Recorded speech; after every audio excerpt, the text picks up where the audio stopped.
In John chapter 15, Jesus uses this image of a vineyard, and he uses it as a metaphor, telling us that he is the vine, that God the Father is the gardener, and we are the branches. And as the branches, we have one job, and that is to remain connected to the vine. And as branches, when we remain connected to the vine, we produce fruit. Fruit just happens. And so the question as we think about taking the next step or taking this deeper is, how do we remain connected to the vine? And initially when we ask that question, we start giving the easy answers of, well, you need to read the Bible, and you need to pray, and you need to be in church. And while all those are true, we're going to take the next step in the next few minutes and talk about taking it deeper by being connected to God's people. Now, let me tell you another story. This story is about Peter, the disciple. Now, of all the disciples, Peter's probably the most famous or the most well-known. I mean, this is the guy who walked on water. He's the guy that when we tell jokes, we talk about him standing at the pearly gates in heaven. I mean, this is Peter, okay? And there was this time where Jesus was together with all the disciples. Peter was there. We call it the Last Supper. And Jesus was having supper with all the disciples, and he was telling them that all of them would betray him. And Peter's like, no, Jesus, not me. I won't betray you.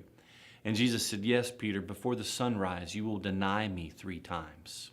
And sure enough, that's what happened. You know the story, right? You know that Jesus was arrested and Jesus was taken in to be put on trial.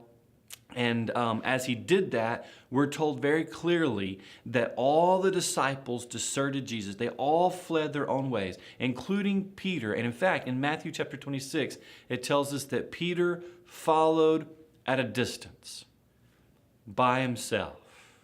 And we know what that led to. Here's what I'm trying to tell you. The first step away from being connected to God is stepping away from being connected to God's people. That's exactly what Peter did. And he makes it into the courtyard where Jesus is going to be put on trial. And not Matthew necessarily, but the other gospel writers, Mark and John, tell us that Peter ended up sitting around a campfire with those who wanted to see Jesus killed, with Jesus' enemies. So you see, when we begin to disconnect from God's people, we begin to connect with God's enemies. And in that place, we can deny Jesus. So how do we remain in him? John chapter 15. How do we stay connected? Yes, we need to read the Bible. Yes, we need to pray. But as we take it deeper, take the next step, we need to consider the fact that we need to stay connected to God's people. So I hope you're watching this today in a small group, and if you are, I hope this encourages you to continue to take that connection with God's people to a deeper level. If you're watching this and you're not connected in any way, then here's what I encourage you to do. Show up at a church on Sunday. It doesn't have to be Aldersgate. Maybe it's any church. And in that church, find out how you can get connected to God's people. Every Sunday here at Aldersgate, we encourage you to take the next step. And one of those next steps is to join a group.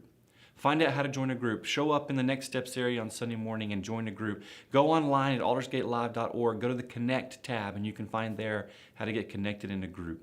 The first step away from God is a step away from God's people.